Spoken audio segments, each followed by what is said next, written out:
Bonjour et bienvenue à la 8e semaine de cours de français 101 à Evitech. Cette semaine, nous allons faire la section grammaire interactive du chapitre 3 sur Central. Et nous allons aussi visiter des châteaux, les châteaux de la Loire. Alors la section grammaire interactive est divisée en 4 parties. La première partie sur les verbes en ER comme parler, aussi le verbe faire et les expressions avec faire. Il y a aussi une partie sur les questions et une partie sur les adjectifs, la position des adjectifs et aussi l'accord des adjectifs. Je vais passer sur Central pour vous montrer le contenu de cette session et puis vous parler des vidéos qui sont ajoutées sur Blackboard. Voilà, sur Central, allez sur Textbook, grammaire interactive du chapitre 3. Il faut commencer par regarder les vidéos de grammaire qui sont dans l'onglet ici, Grammar Tutorials, chapitre 3, Present Tense of ER Verbs, and probably the most important grammar tutorial video they have in Central is this 3.4 adjectives, gender, number, and position. Je retourne à l'onglet ici, Textbook. Et nous commençons par la première section de grammaire, je parle français, qui est sur les verbes en ER, les verbes réguliers en ER. So far you have learned être and avoir. Now we're going to start with regular group verbs like parler, je parle français, je parle anglais, habiter, j'habite à Martinsville, en Illinois, j'habite à Terre Haute, en Indiana, j'habite à Indianapolis, en Indiana, par exemple. Donc les verbes parler et habiter are regular ER verbs. Regular meaning they're divided into a stem, which is the first part of the verb that will not change, and an ending. So you add an ending, they're in red here, which will depend whether the verb is in present, past, or future. So the stem for parler is P-A-R-L. The stem for habiter is H-A-B-I-T. So the way you find the stem for this group group of verbs, is to take the ER out. You take the ER out and you add these endings in red. Je parle, tu parles, il parle, nous parlons, vous parlez, il parle.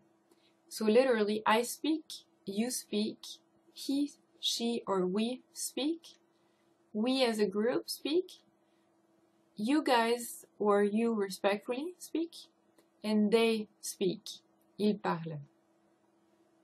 D'accord? This asks you here to complete the chart for habiter. So we have the model for parler. Complete the chart for habiter by clicking on this complétant le tableau link. J'habite, tu habites, il habite, nous habitons, vous habitez, ils habitent. So you notice that when you're listening, they all sound the same except nous and the vous form. Otherwise, the je, tu, il, and il plural all sound the same at the end, like a e. You cannot hear the s in a tu form, and you cannot hear the nt in a il plural form, because those are final consonants, so they're not pronounced. The present tense of verbs in French are equivalent to both the regular present in English and also the progressive present. So what somebody is doing. In French, we don't have a way to say somebody is doing, like the action is currently happening. We just have one tense, which is the present tense that's equivalent to both in English. So tu déjeunes au restaurant universitaire means do you normally eat lunch or are you eating lunch right now? It means both in French. Some verbs that end with, for example, CER, like commencer, to begin or to start, will need to add a cédille. That's what this is for. This little comma looking thing under the C is called a cédille. You learned it when you learned the alphabet in chapter 1. And it makes a C sound like S instead of K. So when you have commencer, the new form is commençons, but a C plus a O equals K, a K sound in French. So you have to add a cédille under the C to make it remain that S sound. Nous commençons with the cédille, okay? Some verbs end in GER, like manger, and G plus O would be G. That would change the soft J sound. So you need to add an E before the ending ONS to retain the soft J sound. Nous mangeons, okay? Both for commencer and mangeons, those specialty forms only happen in the nous form, because that's the only time the stem is followed by O, which would change the sound. The rest of the forms, the je, tu, il, vous, et il, plural, work just like the ones above, parler and habiter. C'est bon? C'est tout pour la section sur les verbes. Maintenant, on passe à la section sur faire. Tu fais du ski? Literally, do you do skiing? But in English just means do you ski? So the verb faire and the expressions with faire. Faire is used a lot. In French, it can mean a lot of different things. Qu'est-ce que tu fais aujourd'hui? What are you doing? Je fais un repas pour mes amis. I'm making a meal for some friends. So it can mean to do or to make. Also, it's used in weather expressions. For example, quel temps fait-il aujourd'hui? What is the weather like? Il fait très mauvais. Oh, the weather is really bad. Il fait très beau. The weather is beautiful. Il fait mauvais. The weather is bad. Elles font du ski aujourd'hui? Are they skiing today? No, elles font du patin. They're doing ice skating. Du patin or du patin à glace is ice skating. Donc faire is also used with some sports, some expressions of physical activity. Faire des courses is to run errands. Notice that there is only one letter difference between faire des courses, to run errands, and faire les courses, to go grocery shopping. Faire la cuisine, to cook. Faire la lessive, to do the laundry. Faire le ménage, to do the housework. Faire la vaisselle, to do the dishes. So this faire verb is used in a lot of expressions. Depending on what you add behind it, it means something different. Here is how it's conjugated. Like être and avoir, faire is an irregular verb. Je fais, tu fais, il fait, nous faisons, vous faites, ils font. Par exemple, je fais la vaisselle, tu fais le ménage, il fait la lessive, nous faisons la cuisine ensemble, vous faites des courses et ils font les courses. Oui? Ici, on voit comment utiliser faire avec les expressions négatives. Je fais la vaisselle is I do the dishes. Je ne fais pas la vaisselle, the la remains la. But as we saw in chapter 2 when we learned the first negative expressions, un, une, des in a negation changes into pas de. So nous faisons une promenade becomes nous ne faisons pas de promenade. Ils font de la natation en été. De la becomes pas de. Ils ne font pas de natation aujourd'hui. D'accord? If you have trouble remembering that, go back to chapter 2, the section on negation, and remember or review the negation of le, la, les, and un, une, des, and how they differ. Je passe à la section 3. Qu'est-ce que tu fais aujourd'hui? Des questions d'information avec est-ce que et l'inversion. So you've already learned in chapter 2 questions starting with est-ce que, and you only could have two answers with those, yes or no. They're called yes-no questions. So, est-ce que tu vas bien? Are you doing well? The answer is yes or no. That's different from comment vas-tu, which is how are you doing? Then you expect a longer answer, right? You expect an answer with information. So here we learn How to ask for information. Here are the question words you learned today. Quand is when. Où is where. Pourquoi is why. Comment is how. Combien de is how many. So you add the question word in front of est-ce que to make a question asking for an answer. Quand est-ce qu'il fait du ski? Literally, when does he do ski? Or when does he go skiing? Pourquoi est-ce qu'elle n'aime pas faire du ski? Why does she not like to do ski? Why doesn't she like to ski?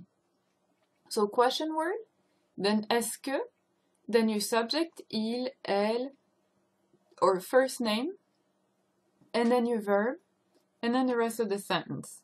So your est-ce que comes before the subject verb does not disturb the normal word order. This is the first type of questions. The second type that we have seen that's common in writing and that's a little more formal is known as the inversion. So you invert or you switch the verb and the subject. You have your question word comment, then your verb appeler, and vous the subject. This is really not the best example they picked here because it has two vous, because it's a reflexive verb. Je m'appelle, and your name. Je m'appelle is a reflexive verb, s'appeler. This is a better example. Comment allez-vous? How are you doing? Literally in French, how doing you? So, question word, your verb, your hyphen, and your subject. Quel âge avez-vous? How old are you? D'où êtes-vous? Where are you from? Quelle heure est-il? What time is it? Quel temps fait-il? How's the weather? So, you have your question words, your verb, your hyphen, and your subject. This is another way to do it than the est-ce que. So they mean the same thing, but it's just a different way of writing the questions. When you use the inversion, which is verb and then subject, at the third person, when you use il, elle, or on, you're going to have some pronunciation conflicts sometimes when the verb ends with a vowel, because you have a verb that ends with a vowel and a subject that starts with a vowel, and that will conflict. So you sometimes add a T between the verb and the subject. For example, with jouer, does he play tennis? With the inversion would be joue-il au tennis. But the joue and il, the fact that the verb ends with a vowel and the il starts with a vowel, it's hard to pronounce for French people, so you add a T in between. Joue-t-il au tennis? A-t-elle un match demain? To make it easier to pronounce. D'accord? You will learn more about question words in French 102 in chapitre 8 with qui is who and what is que. Qui est-ce que les étudiants écoutent? Who do the students listen to? Le prof. Qu'est-ce que les étudiants regardent? What do the students watch or look at? Le tableau. The board. Okay? Je passe à la dernière section de grammaire pour cette semaine. Un bon film français. This is the important one on position of adjectives. So you learned how to make an adjective agree with in gender and number with the thing or the person it's describing. That was in chapitre 2, session grammaire interactive. Here you learn the position of the adjectives. So you learn that they agree with the noun they describe, like here, une petite maison, feminine singular. Maison is feminine singular, so petite has to be feminine singular. Des petites maisons. Maison is feminine plural, so petite has to be feminine plural. Same thing here, une voiture italienne, an Italian car. Since une voiture is feminine singular, italienne has to be feminine singular. Des voitures italiennes is feminine plural for both the name, the noun, and the adjectives. And most adjectives in French are placed after the noun. like les yeux verts, green eyes, les cheveux blonds, blonde hair. This is normal place, like une voiture italienne is too. Some adjectives, very few, are placed in front of the noun, which is normal for English, but is abnormal for French. So, une petite maison, a small house, is actually an exception in French. Normally, the adjectives comes after. Instead of saying an Italian car, you see in French we say a car Italian. That's normal for French. The adjectives comes after the noun. A few adjectives, and the acronym to remember them is adjectives of beauty, age, goodness, and size. That's why they're often called the bags adjectives. Those, like petite, come before the noun. So, une petite maison, une nouvelle voiture. Nouvelle is new, so it counts as age. Oui.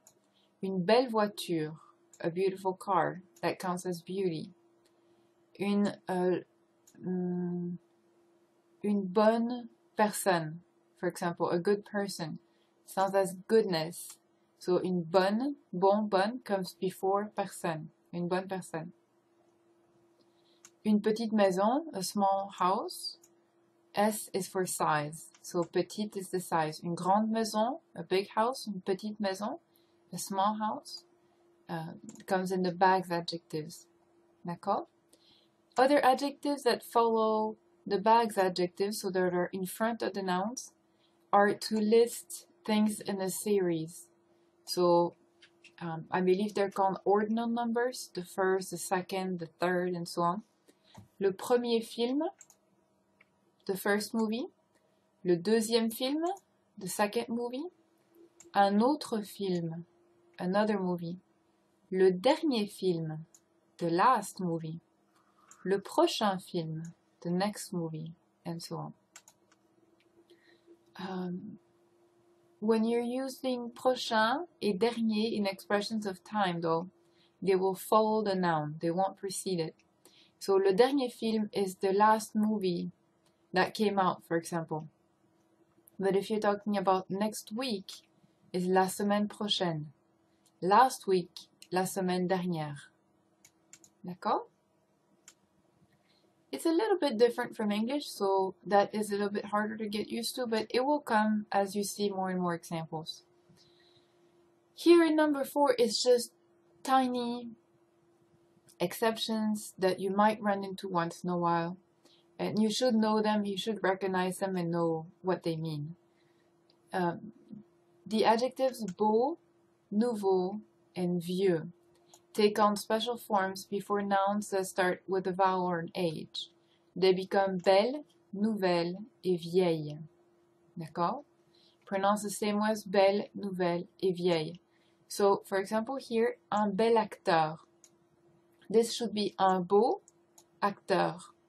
But because beau ends with a vowel sound and acteur starts with a vowel sound, you have a conflict which leads to a change of spelling. And instead of writing beau, you write belle, B-E-L, only with one L. So B-E-L is masculine singular form. Un bel acteur, de beaux acteurs. Beau makes it plural by adding an X. Une belle actrice, feminine singular. De belles actrices, feminine plural.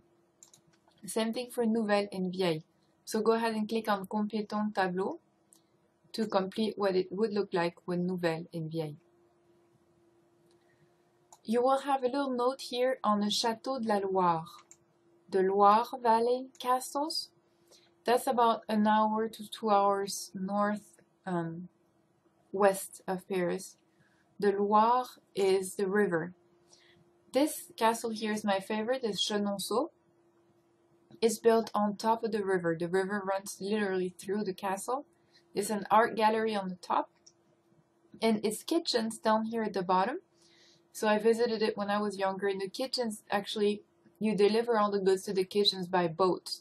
The door is from the river. That's a pretty neat feature in a really beautiful castle. I will switch back over to Blackboard, where you have extra videos on the Castle Chenonceau, the one we just talked about. Here's in English is an amateur video from a lady who visited it and just filmed it, but it's really well done. And you also have professional video of Chambord, which is absolutely beautiful, made by the UNESCO. You probably know this organization that classified sites as most important world sites to see. This one is professionally made. Chambord is the most beautiful one of the Loire Valley castles, with 365 windows. It was built as a hunting residence for the King François Ier. Really a must-see. Then in Blackboard you also have your International Cultural Event Report.